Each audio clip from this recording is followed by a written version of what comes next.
నమస్తే అండి, welcome to Guntur రుచులు. ఈరోజు ఇక్కడ మసాలా కర్రీతో మేము ముందుకు వచ్చాము. మసాలా కర్రీ అనగానే ఏంటా అనుకుంటున్నారా? చూస్తున్నారు కదా, బేబీ కార్న్. మనకి మొక్కజొన్న కొంచెం కొంచెంగా ఫామ్ అయ్యేటప్పుడు వచ్చే వీటిని బేబీ కార్న్ చెప్తాము. వీటితో కర్రీ అయితే చాలా చాలా సూపర్గా ఉంటుందండి. చూడండి, గ్రేవీగా చక్కగా మనకి రైస్లోకి అలాగే చపాతీ పుల్కాల్లో కలవడానికి కూడా వీలుగా చాలా బాగుంటుంది. మరి మసాలా అనగానే ఎక్కువగా ఉంటాయేమో అనుకోవద్దు. చాలా సింపుల్గా తక్కువ ఇంగ్రీడియంట్స్తోనే మరి ఘాటుగా కాకుండా టేస్టీగా ఉండే ఈ కర్రీ ఎలా చేయాలో ఒకసారి వీడియోలోకి వెళ్ళి చూద్దాం. ఇక్కడైతే నేను బేబీ కార్న్ కర్రీ కోసం బేబీ కార్న్ వచ్చేసి చిన్న చిన్న ముక్కలుగా కట్ చేశానండి. ఇది 1/2 ఇంచ్ కన్నా కొంచెం ఉంది. అలాగే అల్లం వెల్లుల్లి పేస్ట్, ఉల్లిపాయలు సన్నగా తరిమి పెట్టుకున్నాను. పేస్ట్ కోసం టమాటోలు అలాగే జీడిపప్పు ఒక 7-8 వరకు వేశాను. ఇక్కడ పచ్చిమిరపకాయలు 3 తీసుకున్నాను. ముందుగా వీటిని అయితే మెత్తగా గ్రైండ్ చేసుకుంటున్నాను. ఇక్కడ నేను మిక్సీ జార్లోకి తీసుకొని వీటన్నిటిని మెత్తగా గ్రైండ్ చేస్తున్నాను. అల్లం వెల్లుల్లి పేస్ట్లుగా అవైలబుల్ లేకపోతే మాత్రం మీరు ఇందులోనే అల్లం వెల్లుల్లి కూడా యాడ్ చేసుకోవచ్చు. ఇక్కడ చూడండి, మెత్తగా ప్యూరీ లాగా వచ్చేసింది. ఇది పక్కన పెట్టేస్తున్నాను. ఇప్పుడు ఇక్కడైతే నేను ఒక వెడల్పాటి గిన్నెలో వాటర్ తీసుకున్నాను. ఇందులోకి ముందుగా బేబీ కార్న్ వేసి కొంచెం ఉడికించుకున్నాను. నీళ్లు తెరిలిపోయేటప్పుడే బేబీ కార్న్ అనేవి అందులోకి వేస్తాను. ఇక్కడ నీళ్లు వేడెక్కిందండి. ఇందులోకి బేబీ కార్న్ వేసేసుకుంటున్నాను. బేబీ కార్న్ ముక్కలకి పడుతుంది అనేసి కొద్దిగా సాల్ట్ వేసాను ఇందులోకి. ఇక్కడ మనకి 60 to 70% ఉడకడానికి కనీసం 4 to 5 minutes అయితే పడుతుందండి. ఇవి ఎందుకంటే లేత కండలే కాబట్టి. ఇలా చూడండి, చక్కగా రోలింగ్ బాయిలింగ్ అవుతుంది. 5 నిమిషాలు అయిపోయింది నాకు. నేను ఇంకా స్టవ్ ఆఫ్ చేస్తున్నాను. వీటిని మరీ మెత్తగా ఉడికించినా కూడా కూరలో ఉన్నప్పుడు మనకి మెత్తగా పేస్ట్ లాగా అయిపోతాయి అన్నమాట. అందుకని ఇలా ఉంటే చాలు. కూరలో ఇంకొక 5 నిమిషాల పాటు ఉడికిపోతాయి కాబట్టి ఈ విధమైన కన్సిస్టెన్సీలో ఉన్నప్పుడు స్టవ్ ఆఫ్ చేసేసుకుంటున్నాను. ఈ నీళ్ళన్నీ వంపేసేసి ఒక జాలీలోకి తీసుకుంటున్నాను. వీటన్నిటిని పక్కన పెడుతున్నానండి. ఇక్కడైతే స్టవ్ ఆన్ చేసి పాన్ పెట్టుకున్నాను. దీంట్లోకి తగినంత ఆయిల్ అయితే కావాలి కదా. ఇప్పుడు మనకి ఇక్కడ 1/2 కప్ వరకు ఉంటుంది ఈ ఆయిల్ అయితే. ఇక్కడైతే ఆయిల్ హీట్ అయిన వెంటనే కొంచెం జీలకర్ర వేసేసుకుంటున్నానండి. దీని తర్వాత సన్నగా కట్ చేసి పెట్టుకున్న ఉల్లిపాయలు. ఇక్కడైతే నాకు 150 grams వరకు ఉన్నాయి స్వీట్ బేబీ కార్న్ అనేవి. అందుకే ఇక్కడ ఉల్లిపాయ ఒక్కటే తీసుకున్నాను పెద్దది. మీరు ఇంకా క్వాంటిటీ ఎక్కువగా ఉంటే 2 ఉల్లిపాయల వరకు తీసుకోవచ్చు. ఇక్కడ ఉల్లిపాయలు మనకి లైట్ గోల్డెన్ కలర్కి వచ్చే వరకు వేయించుకోవాలి.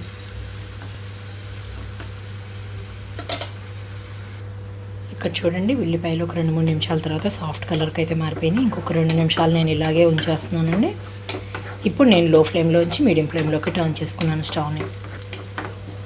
ఇక్కడ ఉల్లిపాయలు 60% ఫ్రై అయిన తర్వాత ఇందులోకి అల్లం వెల్లుల్లి పేస్ట్ 1 స్పూన్ వరకు వేస్తున్నాను. ఇది కూడా ఉల్లిపాయలతో పాటుగా పచ్చి వాసన అనేది పోయే వరకు వేయిస్తున్నాను. ఇక్కడ చూడండి, ఉల్లిపాయలు కలర్ మారిపోతుంది. ఇప్పుడు నేను ఇందులోకి అల్లం వెల్లుల్లి పేస్ట్ కూడా యాడ్ చేసుకున్నాం కాబట్టి మనం టమాటో ప్యూరీ వేసేసుకోవాలి. టమాటో ప్యూరీ వేసుకోబోయే ముందే ఇందులోకి పసుపు కూడా యాడ్ చేయలేదు కాబట్టి పసుపు కారం కూడా ఇందులోకి యాడ్ చేసుకుందాం. పసుపు అలాగే కారం వచ్చేసి 1 టేబుల్ స్పూన్ వరకు తీసుకున్నానండి ఇందులోకి నేను. దీంతో పాటుగా మనం పేస్ట్లోకి అయితే లవంగా చెక్క ఏం వేసుకోలేదు కదా, అవన్నీ ఇక్కడ యాడ్ చేస్తున్నాను. ధనియాల పొడి 1 స్పూను, అలాగే గరం మసాలా 1 చిన్న టీ స్పూన్. సాల్ట్ వరకు మనం యాడ్ చేసుకోవాలి. టమాటో ప్యూరీ వేసిన తర్వాతనే సాల్ట్ యాడ్ చేద్దాం. ఇదంతా కలిపిన తర్వాత ఇందులోకి టమాటో ప్యూరీ వేసేసుకుందాం. ఈ టమాటో ప్యూరీలో జీడిపప్పు పేస్ట్ కూడా కలిపి ఉండటం వలన తొందరగా చిక్కపడిపోతుందండి. ఇందాక మనం గ్రైండ్ చేసుకున్నప్పటికీ ఇప్పటికే చిక్కబడిపోయింది. చూసారు కదా, నేను ఈ మిక్సీ జార్లోనే వాటర్ కూడా కలిపి అందులోకి వేస్తాను.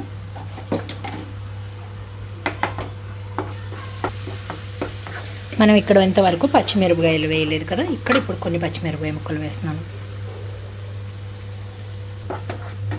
మనకి కారంగా కావాలి అనుకుంటే పచ్చిమిరపకాయలు టమాటో ప్యూరీ వేసిన తర్వాత వేసుకుంటే చక్కగా కారంగా కూడా ఉంటుంది.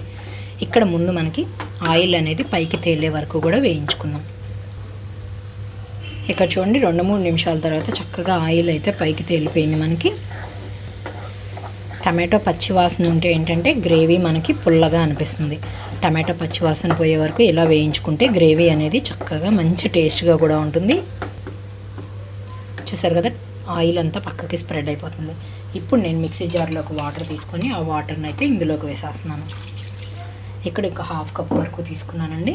మనకి గ్రేవీ కావాల్సిన దాన్ని బట్టి ఇంకో కొంచెం వాటర్ అయితే తీసుకుందాం. ఇంకొక హాఫ్ కప్ వరకు వాటర్ ఇందులోకి వేస్తున్నాను నేను. ఇక్కడ హై ఫ్లేమ్లో బాగా కొంచెం మరిగేలాగా హై ఫ్లేమ్లో ఉంచితే తొందరగా మరిగిపోతుంది. హై ఫ్లేమ్లో ఉంచేస్తున్నాను. అలాగే ఇక్కడ ఇంతవరకు మనం సాల్ట్ అనేది యాడ్ చేసుకోలేదు కాబట్టి సాల్ట్ వేస్తున్నాను. కావాలనుకుంటే తర్వాత చూసి సాల్ట్ అనేది యాడ్ చేసుకోవచ్చు. ఒకసారి బాగా కలుపుకొని బాగా తెరలనిద్దాం. ఇక్కడ నీళ్ళు అనేది ఇక్కడ చూడండి, గ్రేవీ అంతా కూడా చక్కగా మరిగిపోతుంది. ఆయిల్ కూడా మనకి పైకి తేలుతుంది కదా. సాల్ట్ ఒకసారి చూసుకోండి. ఈ కన్సిస్టెన్సీలో ఉన్నప్పుడు సాల్ట్ అయితే సరిపోయింది. ఇప్పుడు ఉడికించి పెట్టుకున్న కార్న్ ఇందులో వేసేస్తున్నాను. చూడండి, ఇక్కడైతే ఇప్పుడు నేను లో ఫ్లేమ్లోకి అడ్జస్ట్ చేసుకున్నానండి. లో ఫ్లేమ్లోకి అడ్జస్ట్ చేసుకొని ఇందులో కొంచెం కొత్తిమీర కూడా వేసేస్తున్నాను. ఇప్పుడే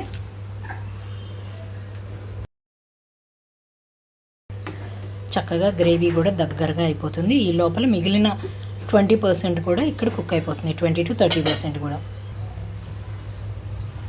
లో ఫ్లేమ్లోనే ఉంచాను, మూత పెడుతున్నాను. ఇక్కడ చూడండి, 5 నిమిషాల తర్వాత మూత తీస్తున్నాను. ఆయిల్ అయితే పైకి వచ్చినట్లుగా తేలిపోయినట్టు తెలుస్తుంది మనకి. ఇక్కడ కూర కదిలిస్తున్నాను చూడండి, గ్రేవీ కొంచెం దగ్గరకు వచ్చేసింది. ఇక్కడ ఇదైతే మనకి రైస్లోకే కాదండి, చపాతీ, పుల్కా, బటర్ నాన్స్లో కూడా చాలా చాలా సూపర్గా ఉంటుంది ఈ కర్రీ అనేది. ఒక్కసారి అయితే బేబీ కార్న్ దొరికినప్పుడు ఇలా ట్రై చేసి చూడండి. మామూలుగా సూపర్ మార్కెట్లో అయితే అన్ని చోట్ల బేబీ కార్న్ అయితే అవైలబుల్లోనే ఉంటుంది. ఇప్పుడు ఈ కన్సిస్టెన్సీలో ఉన్నప్పుడు నేను ఒక టేబుల్ స్పూన్ వరకు బటర్ వేస్తున్నాను ఇందులో. బటర్ వేయటం వలన రుచి అనేది పెరుగుతుంది. మీ దగ్గర బటర్ అవైలబుల్లో లేకపోతే నెయ్యి అయినా కూడా యాడ్ చేసుకోవచ్చు. ఒక 2 నిమిషాల పాటు మీడియం ఫ్లేమ్లో ఉంచి ఇలాగే ఉంచుతున్నాను. బటర్ వేసిన తర్వాత ఆ ఫ్లేవర్ అనేది మనకి గ్రేవీకి పడుతుంది. ఇక్కడ చూడండి, బటర్ అంతా కరిగిపోయింది చక్కగా. ఒక 2 నిమిషాల నుంచి స్టవ్ ఆఫ్ చేసుకుందాం.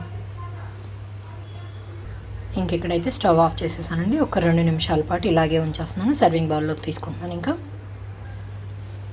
వావ్, ఇక్కడ చూడండి, బేబీ కార్న్ కర్రీ రెడీ అయిపోయింది.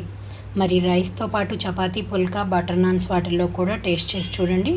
మీకే తెలుస్తుంది ఎంత బాగుంటుంది అనేది. మొక్కజొన్న అనగానే అబ్బా అనుకుంటాం కదా, కానీ ఇలా ట్రై చేసి చూడండి. ఖచ్చితంగా మీ అందరికీ ఈ టేస్ట్ అనేది చాలా చాలా బాగా నచ్చుతుంది. ఇంకా మసాలా రెసిపీస్ అనగానే మీకు ముందుగానే ఈ కర్రీ గుర్తుకొస్తుంది అనమాట. మరి మీరు కూడా ట్రై చేసి చూడండి. మీ ఒపీనియన్ అయితే మా కామెంట్ బాక్స్లో పెట్టండి. అలాగే మీలో ఎవరైనా మా వీడియో ఫస్ట్ టైం కానీ చూస్తున్నట్లయితే ప్లీజ్ మా ఛానల్ని సబ్స్క్రైబ్ చేయండి. అలాగే మా వీడియోస్ లైక్ చేసి షేర్ చేయండి. పక్కనే ఉన్న bell icon all option click చేస్తే మేము ఇచ్చే వీడియోలన్నీ కూడా మీకు నోటిఫికేషన్స్ వస్తూ ఉంటాయండి. Please encourage me and thank you for watching. Thank you.